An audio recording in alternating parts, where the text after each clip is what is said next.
नमस्कार मंडळी, पुन्हा एकदा आपल्या यश अँड मॉम चॅनलवरती तुम्हा सगळ्यांचं खूप खूप मनापासून स्वागत करते। तर आजची रेसिपी फारच वेगळी आहे। तुम्ही कधी मिक्सरच्या भांड्यामध्ये कारलं घालून पाहिलं का हो? नक्की एकदा ही रेसिपी करून पहा, अतिशय भन्नाट होते। एकदा तुम्ही करून पाहिलं तर नक्कीच दुसऱ्या वेळी सुद्धा बनवून पाहाल, इतकी मला गॅरंटी आहे। शिवाय डायबिटीज वगैरे असेल तर त्यांना सुद्धा हे कारलं अतिशय पौष्टिक आहे। अगदी ज्यांना आवडत नाही ते सुद्धा दुसऱ्या वेळी बनवून खातील, एवढी सुंदर आणि सोपी रेसिपी आहे। चला तर मग रेसिपीला सुरुवात करूयात। तर पहा, इथे मी 3 कारली घेतलेली आहेत। आता ही कारली आपल्याला सुरुवातीला स्वच्छ धुवून घ्यायची आहेत, कारण याच्यावरती फवारणी केलेली असते किंवा मग बारीक काळे किडे असतात बघा, मावा वगैरे पडलेला असतो, त्यामुळे हे स्वच्छ धुवून घ्यायचे। धुवून घेतल्यानंतर पूर्ण आपल्याला कोरडे करून घ्यायचे आहेत। आता मी इथे 2 माणसांसाठी बनवत आहे, त्यामुळे इथे मी 2 ते 3 कारली घेतलेली आहेत। आता तुम्हाला जर जास्त लोकांसाठी बनवायचं असेल तर तुम्ही इथे कारल्याचं प्रमाण वाढवू शकता। तर आता कारली पहा, स्वच्छ पुसून घेऊन या पद्धतीनं चिरून घ्यायची आहेत आणि या पद्धतीनं आपल्याला याच्यातील बिया काढून घ्यायच्या आहेत, किंवा मग कट करून तुम्ही आतील बिया काढल्या तरीही चालेल। त्याच्यापूर्वी अशा पद्धतीनं मी काढून दाखवल्या। तर आपल्याकडे हे बटाटा सोलायचं असतं, तर याच्याने बघा आतमध्ये ह्याचं टोक टाकून गोल फिरवायचं फक्त, लगेच सगळ्या बिया साईडला होतात आणि या पद्धतीने सर्व बिया इथे काढून घेतलेल्या आहेत। आता मी तुम्हाला दाखवते कट कसं करायचं आहे। तर अगदी बारीक सुद्धा नाही किंवा मोठं सुद्धा नाही, आपल्याला हे सर्व मिक्सरमध्येच घालायचं आहे। त्यामुळे जसं जमेल तसं तुम्हाला, अगदी पातळ असू दे किंवा मग जाडसर, पण जास्त पण मोठी ठेवायची नाही, मग बऱ्यापैकी ती बरोबर वाटली जाणार नाही। त्यासाठी आपल्याला अशा पद्धतीने इथे कट करून घ्यायचं आहे। तर तोपर्यंत इथे मला सांगा, तुम्ही आपल्या व्हिडिओला सबस्क्राईब केलं की नाही? केलं असेल तर ठीक आहे, नसेल केलं तर एक लाईक, एक सबस्क्राईब नक्की करून घ्या, म्हणजे आपले छान छान व्हिडिओ तुम्हाला रोज पाहायला भेटतील। तर पहा, कारली सगळी चिरून घेतल्यानंतर मीठ लावून घेतलं आणि छान अगदी टॉस करून घेतलं, किंवा हाताने चोळून छान थोड्या वेळासाठी ठेवून द्यायचं। तुमच्याकडे लिंबू असेल तर आवर्जून लिंबूसुद्धा त्याच्यावरती पिळू शकता। तोपर्यंत तिकडे छान पाणी सुटेल कारल्याला। आता एक कढई ठेवली, त्याच्यामध्ये तेल टाकलं चमचाभर, 4 ते 5 मिरच्या टाकल्या, लसूण पाकळ्या 8 ते 10 टाकल्या। त्याच्यानंतर भरपूर सारा इथे शेंगदाणे घेतले होते भाजून, तर भाजलेलेच होते म्हणून जास्त भाजायची गरज नाही, म्हणून मी लास्टला टाकले। आणि शेंगदाणे सुद्धा भाजून 1 ते 1.5 इंच आलं घातलं आणि साईडला करून सर्व छान अगदी भाजून घेतलं। थोड्याशा राहिलेल्या तेलामध्ये 1 चमचा जिरे टाकले, ते सुद्धा छान परतवून घेतले आणि साईडला थंड करायला ठेवून दिलं।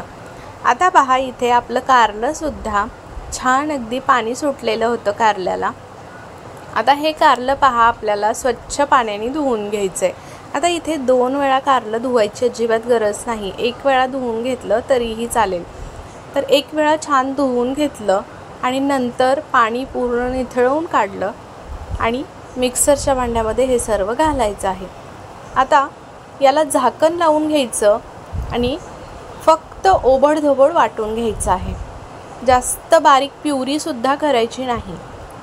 तर पाहू शकतात, इथे व्हिडिओत दाखवल्याप्रमाणे मी वाटून घेतलेलं आहे। अजून थोडंसं ओबडधोबड ठेवलं तरीही चालेल, काही हरकत नाही। तर आता हे सर्व आपण एका डिशमध्ये काढून घेऊया। पाहू शकतात, अशा पद्धतीनं पाणीसुद्धा जास्त दिसत नाही आहे आणि पाणी न घालताच आपल्याला वाटून घ्यायचं आहे। तर आता हे जे थंड करून घेतलेलं सर्व साहित्य होतं ते सुद्धा मिक्सरच्या भांड्यात घालून वाटून घ्यायचं, ते सुद्धा ओबडधोबडच वाटून घ्यायचं आहे। आता तिखटाचं प्रमाणसुद्धा तुमच्या आवडीनुसार कमी जास्त करू शकता। तुम्हाला जर अजून थोडंसं तिखट हवं असेल, जास्त लोकांसाठी बनवत आहे, तर मिरच्याचं प्रमाण वाढवू शकता। तर जाडसर असं वाटण तयार करून साईडला ठेवून दिलं। त्याच कढईमध्ये चमचाभर तेल टाकलं, जिरं मोहरीची खमंग फोडणी करून घेतली आणि जे आपण कारलं वाटून घेतलं होतं तर ते ओबडधोबड वाटलेलं हे कारलं याच्यामध्ये तेलावरती छान परतवून घ्यायचं. पूर्णपणे याच्यातील पाण्याचा जो अंश आहे तो निघून जाईपर्यंत, पूर्ण कोरडं होईपर्यंत हे कारलं आपल्याला या कढईमध्ये छान असं परतवून घ्यायचं आहे. पाहू शकतात पूर्णपणे कोरडं झालेलं आहे, पाण्याचा अंश निघून गेलेला आहे.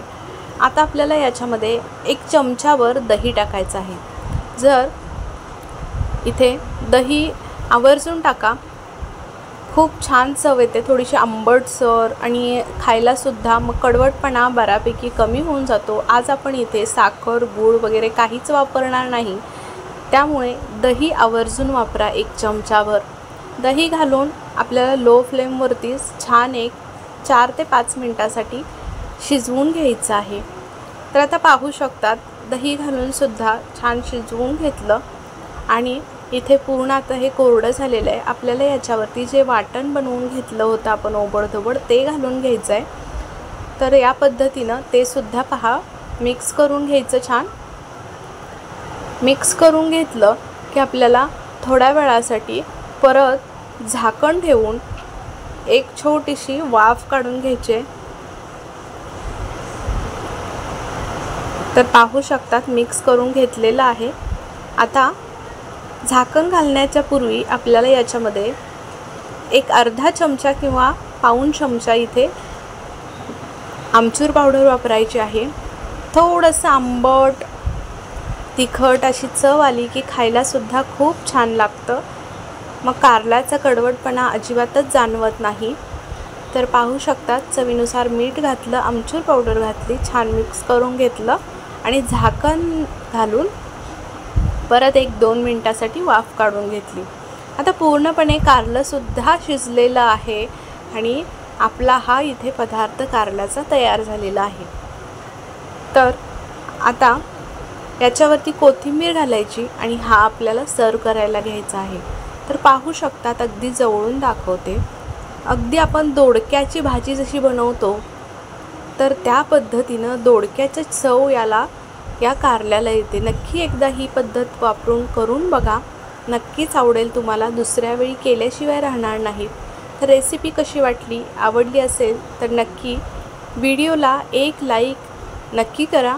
चॅनलवरती कोणी नवीन असेल, अजून सबस्क्राईब केलं नसेल तर नक्की सबस्क्राईब करा आणि त्याच्या पुढील बेल आयकॉन दाबा, म्हणजे माझे येणारे छान छान व्हिडिओ तुम्हाला रोज पाहायला भेटतील.